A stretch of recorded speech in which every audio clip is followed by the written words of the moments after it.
मालवण पर्यटनासाठी आलेल्या पर्यटकांच्या अर्टिका कारचा भीषण अपघात होऊन 4 युवक जखमी झाल्याची घटना रविवारी सायंकाळी कुंभारमाठ इथं घडली. भरधाव वेगातील अर्टिका कारनं रस्त्याच्या कडेला उभी असलेल्या बलेनो कारला जोरदार धडक दिली. धडकेची तीव्रता इतकी जबरदस्त होती की उभी असलेली बलेनो कार तब्बल 10 फूट पुढे जाऊन दगडी कंपाऊंडला धडकली, तर अर्टिका कार सुमारे 25 फूट पुढे जाऊन झाडावर आदळून थांबली. या अपघातात अर्टिका कारमधील 4 युवक जखमी झाले असून त्यांच्यावर मालवण ग्रामीण रुग्णालयात उपचार करण्यात आले. सुदैवाने बलेनो कारमध्ये कोणीही नसल्यानं मोठी दुर्घटना टळली. मिळालेल्या माहितीनुसार पुणे जिल्ह्यातील भोर येथील 9 युवक शुक्रवारी मालवणात पर्यटनासाठी आले होते.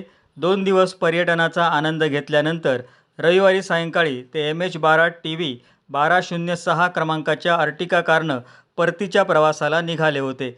मालवण कसाल मार्गावरील कुंभारमाठ इथं आल्यानंतर चालक केतन सणस याचं वाहनावरचं नियंत्रण सुटलं आणि कारने रस्त्याच्या कडेला उभ्या असलेल्या बलेनो कारला जोरदार धडक दिली. अपघातग्रस्त बलेनो कार क्रमांक MH7 AG 8206 ही देवबाग येथील विवेक तामणकर यांची असून अपघात होण्याच्या अवघ्या अर्ध्या तास आधी त्यांनी ती कार तिथं पार्क करून गोव्याच्या दिशेनं प्रस्थान केलं होतं.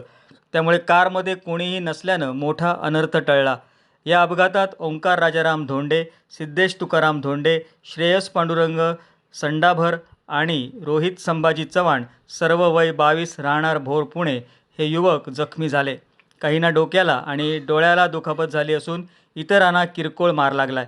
अपघाताची माहिती मिळताच स्थानिक नागरिकांनी तात्काळ घटनास्थळी धाव घेत जखमींना रुग्णवाहिकेतून मालवण ग्रामीण रुग्णालयात दाखल केलं.